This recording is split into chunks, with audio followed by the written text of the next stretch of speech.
পৃথিবী সৃষ্টি করলেন আল্লাহ, মানুষ সৃষ্টি করেছেন আল্লাহ। আইন তৈরি করবে তোমার বাবা।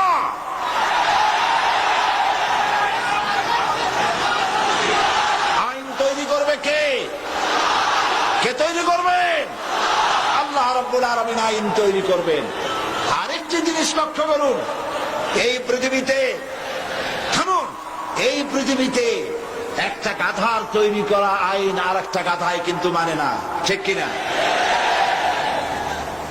একটা ষাঁড় আর একটা ষাঁড়ের আইন মানে না। গ্রামে দেখেন না, বিলের মধ্যে অনেক ষাঁড় ঘুরে বেড়ায়। একটা ষাঁড় তার ঠ্যাং উঁচু করে বলল, ভাইয়ের আমার, বোনের আমার, এই বিলের মধ্যে কেউ ডাক দিতে পারবে না আমি ছাড়া। আর সব ষাঁড়েরা গরুরা লেজ উঁচু করে দৌড় মারলো। গরু একটা গরুর আইন মানে না, একটা ব্যাঙ আর একটা ব্যাঙের আইন মানে না, একটা বানর আর একটা বানরের আইন মানে না। আর তোমরা আশরাফুল মখলুকাত মানুষ, কার বাজানে কি আইন তৈরি করেছে সে আইন মানতে পৃথিবীর মানুষ বাধ্য নয়। মানুষ সৃষ্টির সেরা, আইন মানবে আল্লাহ। চিল্লায় বলো কার?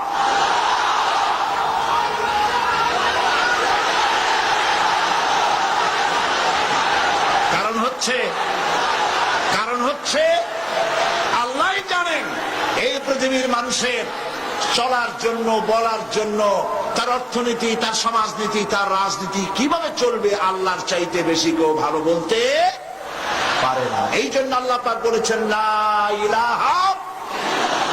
এই কথা কে শিখিয়েছেন? জোরে বলুন। আল্লাহ পাক শিখিয়েছেন, ঘোষণা করো লা ইলাহা ইল্লাল্লাহ। আমাদের জিকির আজগার, যারা জিকির আজগারে শেখানো হয়, লা ইলাহা আসতে ইল্লাল্লাহ জোরে কলবের উপরে মারো। এখন ইল্লাল্লাহ এত জোরে জোরে মারা হয়, তাতে কলব থাকলেও পারে, গেলেও পারে। আপনার সাইরেনগুলো খান কলজা, এর উপরে জব মেরে আপনি করবেনটা কি? পয়গম্বরেরা সাইরেনগুল কলজার উপরে জব মারে নাই। পয়গম্বরেরা লা ইলাহা ইল্লাল্লাহ ধাক্কা মেরেছেন ফেরাউনের গদির উপরে। ইব্রাহিম আলাইহিস সালাম লা ইলাহা ইল্লাল্লাহ বলে ইল্লাল্লাহর জান মেরেছেন, নমরুদের রাজতত্ত্ব উল্টে গেছে। মুহাম্মদ রাসূলুল্লাহ সাল্লাল্লাহু আলাইহি ওয়াসাল্লাম লা ইলাহা ইল্লাল্লাহ বলেছেন, আবু জাহেলের মুষ্টি সাফ হয়ে গেছে। এর নাম কলেমার জিকির। ফেরাউনের কাছে যখন গেছে, ফেরাউন তখন বুঝতে পেরেছে। ফেরাউন তখন বলছে, মা আলিমতু লাকুম মিন ইলাহিন গায়রি, আমি তো জানি না আমি ছাড়া আর কোন ইলাহ আছে। আমি কি গল্প শোনাচ্ছি না কোরআনে আছে? আমি জানি না আমি ছাড়া কোন ইলাহ আছে। তুমি সংযত হও, এই ইলাহের দাওয়াত নিয়ে আর কখনো আসবে না। আবার যদি ইলাহের দাওয়াত নিয়ে আসো, লাআজআলান্নাকা মিনাল মাসজুনিন, আমি তোমাকে কারারুদ্ধ করে রাখবো। ফেরাউনের গোষ্ঠীরা সবসময় জেলের ভয় দেখায়, ঠিক না? কিন্তু মুসারা জেল ভয় পায় না। জেল মুসলমানদের পায়ের জুতা, ফাঁসির মঞ্চ মুসলমানদের গলার জুতার ফিতার মতো, ফাঁসির মঞ্চের গলার দড়ি মুসলমানদের ফুলের মালার মতো। এগুলিকে মুসলমানেরা পরোয়া কোনদিন করে নাই। হযরতে মুসা আলাইহিস সালাম বলছেন, বেটা আমারে তুমি ভয় দেখাও জেলে, তুমি আমারে চেনো নাই। আমি মুসা কালিমুল্লাহ, আল্লাহর সাথে কথা কই, আমি আল্লাহর পয়গম্বর। তোর জেলের পরোয়া আমি করি না। মুসা আলাইহিস সালামের সাথী নাই, সঙ্গী নাই, লোক নাই, জন নাই। মুসা আলাইহিস সালাম বসে আছেন। আল্লাহ প্রশ্ন করছেন, ওয়ামা তিলকা বিয়ামিনিকা ইয়া মুসা। মুসা আলাইহিস সালামের কথা আল্লাহ কোরআন শরীফে কত জায়গায় বলছেন, সুবহানাল্লাহ। খুব আদরের নবী। মুসা, তোমার ডান হাতে ওটা কি?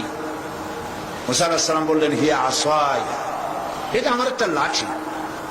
এই লাঠি দিয়া আমি ভর করে দাঁড়াই, এই লাঠি দিয়া আমি পাতা পাড়িয়া ছাগলের খাওয়াই, এই লাঠি দিয়া আমার ভেড়া, ছাগল ইত্যাদি অন্যান্য প্রাণী থেকে হেফাজত করি, এই লাঠি দিয়ে আরো অনেক কাম করি। এখন প্রশ্ন হচ্ছে, আল্লাহ জিজ্ঞেস করলেন এটা কি? উনি বলবেন এটা লাঠি, এত কথা বললেন কেন? এই যে পাতা পাড়ি, এই করি সেই করি, এত কথা বলার দরকার কি? দরকার এই জন্যে মুসা আলাইহিস সালামের সাথে আল্লাহ প্রথম কথা বলতেছে। মুসা আলাইহিস সালাম চাইলেন এইটা জিজ্ঞেস করে লাঠি বলে যদি ছাড়ি দিই, তাহলে আল্লাহ যদি আর কথা না কয়, একটু কথা লম্বা করি। আল্লাহর সাথে কথা বলার যে মজা, সুবহানাল্লাহ, তিনি লম্বা করলেন। আল্লাহ বললেন, লাঠির যে ফজিলত তুমি বলছো ওইটা আছে, কিন্তু আর একটা জিনিস আছে লাঠির মধ্যে যা তুমি জানো না, তুমি লাঠিটা ফালাই দাও। মুসা আলাইহিস সালাম লাঠি ফালাই দিলেন। লাঠি যখনই ফেললেন, হিয়া হাইয়াতুন তাসআ, বিরাট সাপে পরিণত হয়ে গেল, অজগর হয়ে গেল। মুসা আলাইহিস সালাম ভয় পেয়ে গেলেন। নবী হোক আর যাই হোক, সাপ দেখলে কেনা ভয় পায়? আল্লাহ রাব্বুল আলামিন হযরত মুসা আলাইহিস সালামকে বলে দিলেন, খুযহা ওয়ালা তাখাফ সানুঈদুহা সিরাতাহাল উলা। খুযহা, ধরো, ওয়ালা তাখাফ, ভয় পেও না। আল্লাহ বলছেন ধরো, ভয় পেও না। এখন যদি ভয় পায় তাহলে সর্বনাশ হবে না?